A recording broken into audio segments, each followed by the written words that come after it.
우리 크리스천 분들이 자녀들의 이름을 지을 때에 성경에 나오는 믿음의 인물로 짓는 경우가 있습니다. 이것은 자녀들이 세상을 살아갈 때에 그들의 삶을 본받아 살기를 바라는 마음이십니다. 요셉이다, 다니엘이다, 이들처럼 총명하고 어떤 환난에서도 믿음으로 승리하여 하나님께 영광을 돌리고 사람들에게도 존경을 받으며 축복된 삶을 누리기를 원해서 그렇습니다. 하지만 이름을 그렇게 지었다고 해도 사실 우리 자녀들의 삶은 그 이름들과는 전혀 다른 모습일 때가 많이 있습니다. 아니, 저게 아브라함이고 저게 다윗이라고? 저게 에스더야? 자, 그 이유가 어디 있습니까? 대부분 부모가 자녀를 너무 귀하게만 키우려 하기 때문에 그렇습니다. 부모는 자녀가 고난받는 것을 원치 않습니다. 부모 세대에서 충분한 고생을 하였으니까 자녀들에게는 그 고생을 물려주고 싶지 않습니다. 좋죠. 그런데 고난을 모르고 자란 아이들이 사회적으로 지탄을 받는 경우가 대단히 많습니다. 부모의 관심 밖에서 자란 아이도 문제지만은 지나친 과잉 보호 속에서 자란 아이도 문제입니다. 우리가 자녀를 다니엘처럼 담대한 신앙의 사람으로 키우고자 원한다면 불구조성에 들어가서라도 주님을 분하지 않을 그런 신앙의 훈련이 있어야 됩니다. 다윗처럼 큰 인물이 되기를 원한다면 하나님 모독한 거리한 골리앗을 두려워하지 않을 담대한 신앙의 용기를 심어줘야 됩니다. 근데 이것이 쉽지가 않습니다. 세상은 신앙으로 살기에 너무 힘든 곳입니다. 사탄은 너무 사악합니다. 그래서 작은 것에서부터 우리가 신앙을 양보하면 안 됩니다. 세상에 속한 자들을 주는 부모로 인도하고 간관 사탕에 말려서 패배하지 않기 위해서는 영적인 분별력을 가지고 철저한 믿음으로 살아야 됩니다. 무엇이 하나님의 선하시고 기뻐하시고 온전한 뜻이가 날마다 기도해야 됩니다. 지난 시간 우리는 꿈이 있는 사람 요셉에 대해서 살펴보았습니다. 요셉은 자기에게 주어진 환경의 영향을 받지 않고 자신의 믿음을 지켜나간 성별된 사람이었습니다. 그로 인하여 형제들에게 미움을 받는 어려움이 있었으나 마음속에 심겨진 하나님이 주신 꿈을 가지고 담대하게 살았습니다. 이어지는 오늘 말씀 보면은 요셉은 아버지 야곱의 심부름으로 세겜 땅에서 양을 치는 형들을 찾아 집을 떠납니다. 그 길에 어떤 어려움이 있을지 알 수 없지만 요셉은 아버지의 심부름에 내가 그리하겠나이다 대답을 하고 떠났습니다. 여러분, 이것이 순종입니다. 우리 예수님은 죽기까지 하나님께 순종을 하겠습니다. 말씀은 여러분들도 좋은 일이든 싫은 일이든 하나님 앞에 순종할 수 있는 여러분 되시기를 주 이름으로 부탁을 드리겠습니다. 하나님은 그런 순종의 사람을 들어 쓰십니다. 집을 떠난 요셉은 헤브론에서 세겜까지 거기서 다시 돌아오는 도단으로 가서 마침내 양을 치는 형들을 만날 수가 있었습니다. 자, 그런데 멀리서 요셉을 본 형들이 그를 죽이려는 끔찍한 범행을 모의합니다. 18절 이렇게 시작합니다. 요셉이 그들에게 가까이 오기 전에 그들이 요셉을 멀리서 보고 죽이기를 꾀하여. 여러분, 요셉이 얼마나 형들에게 미운 털이 박혔는가를 잘 알 수 있습니다. 요셉을 형들이 죽이는 이유가 무엇입니까? 미움과 시기 때문입니다. 시기는 다른 사람을 질투하는 것입니다. 인류 최초의 살인자인 가인, 동생 아벨에 대한 그런 시기와 미움을 다스리지 못하고 죽이고 말았습니다. 사울왕 다윗에 대한 시기와 질투에 사로잡혀 어떻게 해서든지 다윗을 죽이려고 하다가 그가 비참한 인생의 결말을 맞이했습니다. 여러분, 다른 사람을 향한 시기와 그로 인해 생기는 미움은 인간관계를 완전히 파괴시킵니다. 흔히 요셉을 예수님의 모형이라 그렇게 말들을 하는데, 우리 예수님이 가까운 자들에 의해서 죽임을 당하십니다. 제자인 가룟 유다가 예수님을 죽인 데 앞장을 섰습니다. 예수님이 십자가에 못 박혀 매달릴 때 다른 제자들은 다 도망가고 없었습니다. 그 예수님을 십자가에 못 박혀 죽이려는 사람들이 누군가 할 때에 멀리 있는 자들이 아니라 예수님의 주변 사람들이라는 것이죠. 돈에 매수되어 예수님을 십자가에 못 박았습니다. 이웃이 제자들이고, 오늘날로 말하면 교회 안에 있는 자들입니다. 오늘 본문에 요셉을 죽이러 음모를 누가 꾸밉니까? 한 핏줄을 나눠가는 형제입니다. 그들은 요셉을 보고 야, 저기 꿈꾸는 자가 온다 이렇게 말을 합니다. 그 꿈은 누가 준 것입니까? 하나님이 주신 것입니다. 20절, 자, 그를 죽여 한 구덩이에 던지고 우리가 말하기를 악한 짐승이 그를 잡아먹었다 하자. 그의 꿈이 어떻게 되는지 우리가 볼 것이라. 요셉의 형들이 요셉을 죽여서라도 그 꿈을 막아보겠다 그거예요. 그 꿈이 어떻게 되는 것을 우리가 보리라. 여러분, 하나님이 그분의 뜻을 이루기 위해서 우리에게 주신 꿈이 달콤한 것도 아니고 낭만적인 것도 아닙니다. 하나님 뜻을 이루어야 되는데 세상은 방해하니까 시련을 만나게 되어 있습니다. 고난을 겪게 되어 있습니다. 우리가 참된 크리스천으로서 땅의 꿈이 아니라 하늘의 꿈, 일시적인 꿈이 아니라 영원한 하나님의 꿈을 가슴에 품고 있다면 고난을 겪을 각오를 해야 됩니다. 시련을 만났을 때 억울한 것이 아니라 내가 지금 바른 길을 걷고 있구나, 그런 증거입니다. 고난을 통과해야 꿈은 꽃을 피고 열매를 맺습니다. 우리는 이런 사실을, 꿈을 가진 요셉을 통해서 배우게 됩니다. 요셉의 꿈은 하나님이 주신 계시였습니다. 따라서 형들이 요셉을 죽이려는 계획은 다름 아닌 하나님께 대한 반항입니다. 하나님의 축복과 섭리를 나는 받아들일 수가 없어요. 무지하니까 그런 거. 이것이 불의한 자들이 드러내는 특징입니다.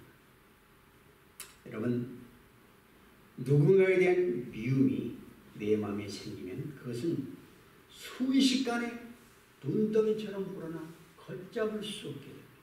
그렇게 되면 내가 미워하는 사람을 향하는 그 모든 것이 다 나쁘게 보입니다. 근데 이것은 다른 사람의 얘기가 아니라는 사실이에요. 가인이나 사울왕이나 요셉의 형제들 뿐만이 아니라 나도 얼마든지 사람을 미워하는 마음을 가질 수가 있습니다. 그런데 요한일서 3장 15절을 보면은 형제를 미워하는 자마다 살인하는 자라 그렇게 말씀합니다. 미움은 내가 직접 생명을 해치지 않았을지라도 살인과 같은 일을 해요. 그리고 미워하는 마음은 그 사람을 죽이는 일뿐만 아니라 결국은 나를 죽이는 거예요. 남을 미워할 때 내가 이렇게 기쁠 수가 없어. 이건 있을 수가 없어요. 나부터 먼저 괴로워요. 미워할 마음으로 막 아무리 저주해도 그 사람이 안 일어나요. 내가 죽어요. 여러분, 다른 사람을 미워하면 우리는 미워하는 마음, 악한 마음에 매여서 하나님 주신 은혜를 받을 수가 없습니다. 그럼 우리는 매 순간순간 미운 생각이 들 때마다 우리는 하나님께 내 마음을 다스려 주옵소서 기도를 드려야 됩니다. 이건 100% 내가 원하. 이건 하나님의 뜻에 맞아. 그런데 기도하면요, 사랑해라, 용서하라 그러세요. 나 못해요. 그럼 그에게 은혜가 없어요. 우리는 하나님께서 그 사람을 어떻게 생각하시는지 기억해야 돼요. 내가 미워하는 그 사람을 하나님은 사랑하신다. 그렇죠? 기독교를 핍박해요. 다 죽여달라고 기도하는 하나님은 저들을 사랑해서 복음을 들고 가라 그래요. 너무 달라요. 내가 미워하는 그 사람을 위해서 예수는 십자가에서 생명까지 내주셨다는 거예요. 어떻게 인간의 이성으로 받아들일 수 있습니까? 요셉의 형들은 시기와 미움으로 요셉의 꿈이 이루어지지 않도록 동생을 죽이고자 합니다. 여러분, 이렇게 사탄이 여러분을 어떤 죽음의 자리로 던질 때 여러분은 어떻게 하십니까? 믿음으로 당당하게 맞습니까? 아니면 두려움에 사로잡힙니까? 말씀 붙들고 담대해야 됩니다. 사탄은 물러나요. 그럼 또 하나는 이렇게 사탄이 우리에게 무서운 싸움을 걸어올 때에 하나님이 뭘 하고 계실까? 우리들이 이 싸움에서 패배하기까지 가만히 계실까? 내가 가진 모든 걸 다 뺏길 때까지 하나님은 모른 척 하고 계실까? 믿는 자는 그냥 당하기만 하고 그렇게 실패로 끝나는가? 절대로 아닙니다. 하나님은 한순간도 우리에게서 눈을 떼신 적이 없으십니다. 우리를 벼룩 같은 눈으로 지키시고 눈동자 같이 사랑하시고 우리를 돌보고 계십니다. 여러분, 내가 보기에는 무서워요. 두려워요. 근데 하나님께는 아무것도 아니에요. 사탄의 지변 공격이 계속된다고 할때라도 우리는 절대로 하나님께서 우리를 버리지 않으셨어요. 포기하지 않으십니다. 그리고 사탄의 계략을 박살냅니다. 이런 믿음을 가진 자는 아무도 우리를 대적하지 못합니다. 근데 우리는 하나님은 안 보이고 사람은 보이고 환경은 보이고 그러니까 거기에 말려가는 거예요. 이제 죽음을 앞에 둔 요셉을 루벤이 구출하고자 합니다. 요셉을 죽이지는 말고 그냥 웅덩이에 던져. 처음에 죽여서 던지자고 그랬는데 죽이지는 말고 그냥 던지자. 그래서 형들이 요셉의 채색옷을 벗기고 구덩이에 던집니다. 그 구덩이는 물이 없는 구덩이여서 요셉은 당장의 생명의 위협을 받지는 않았습니다. 하지만 구덩이에 던진 요셉이 얼마나 충격을 받았겠습니까? 근데 이것이 선한 사람이 악한 세상에서 받는 충격입니다. 아니 자기들의 안부를 걱정해서 차양 동생을 이렇게 할 수가 있어요. 근데 우리도 인생을 살면서 구덩이에 빠지는 경험을 합니다. 내가 실수로 빠질 때도 있습니다. 또 내 잘못과 상관없이 걸려서 빠질 때가 있습니다. 어떤 때는 타인이 강제로 구덩이에 밀어넣을 때가 있습니다. 내 힘과 능력으로 도저히 헤어날 수 없는 수많은 절망의 구덩이, 낙심의 구덩이, 직장에서, 사업에서, 가정에서, 인간관계, 건강, 물질, 그 많은 구덩이들이 우리 삶에 도처에 널려 있습니다. 이때 우리는 의심이 되는 게, 내가 하나님의 백성인데 하나님이 왜 이런 절망과 낙심의 구덩이를 만나게 하실까? 그곳에 빠지도록 허락하실까? 빠지기 전에 안 빠지게 해주시면 좋을 텐데 왜 하나님이 도와주시지 않고 요셉같이 빠져나오지 못할 구덩이에 건지셔서 그냥 내버려 주실까? 이런 생각 많이 들어요. 이것은 하나님께서 우리의 연단과 훈련을 위한 하나님의 허락하십니다. 그런 것이 없어서는 내 육신의 자아가 안 깨져요. 근데 이것이 받아들이기 힘들고 싫어요. 나는 진짜 잘못한 거 없는 것 같은데 너무너무 고통스러운 순간들이 막 찾아와요. 아무리 설교를 듣고 연단 받는다, 훈련이다, 뭐 하나님의 역사, 난 못하겠어요. 많이 있습니다. 이 구덩이의 고난이 바로 우리를 언제나 하나님의 백성으로 만들기 위해서 필요한 것이다. 야고보서 1장 2절에 합니다. 너희가 여러 가지 시험을 만나거든 온전히 기쁘게 하라. 이는 너희 믿음의 시련이 인내를 만들어낸 줄 너희가 아니라. 인내를 온전히 이루라. 이는 너희로 온전하고 구별해 조금도 부족함이 없게 하려 함이라. 여기서 시험을 구덩이로 바꿔 표현할 수 있습니다. 우리가 시험을 경험하고 구덩이를 경험하는 것, 그 이유가 우리의 믿음의 인내를 두고 궁극적으로 하나님 보시기에 온전하고 구별하여 부족함이 없는 주의 백성이 되게 된 하나님의 손길이다. 그거죠. 물론 안 당해도 될 사람은 안 당하죠. 근데 극히 드뭅니다. 사실. 어떤 부모가 자식이 고생하는 것을 원하겠어요. 그런데 그 고생을 통해야만 이루어야 될 성장이 있어요. 고생을 안 해본 자녀는 결코 성숙할 수가 없습니다. 그러기에 지혜로운 부모는 자녀들에게 적당한 고생을 허락해서 자녀를 성장시키십니다. 하나님은 우리에게 뜻하지 않는 절망의 구덩이, 낙심의 구덩이를 경험케 하십니다. 그러나 우리에게 일어나는 모든 일들이 하나님의 선하신 뜻과 계획이 있다는 거죠. 악한 게 아니에요. 그렇게 하는 것이 궁극적으로는 선을 이루십니다.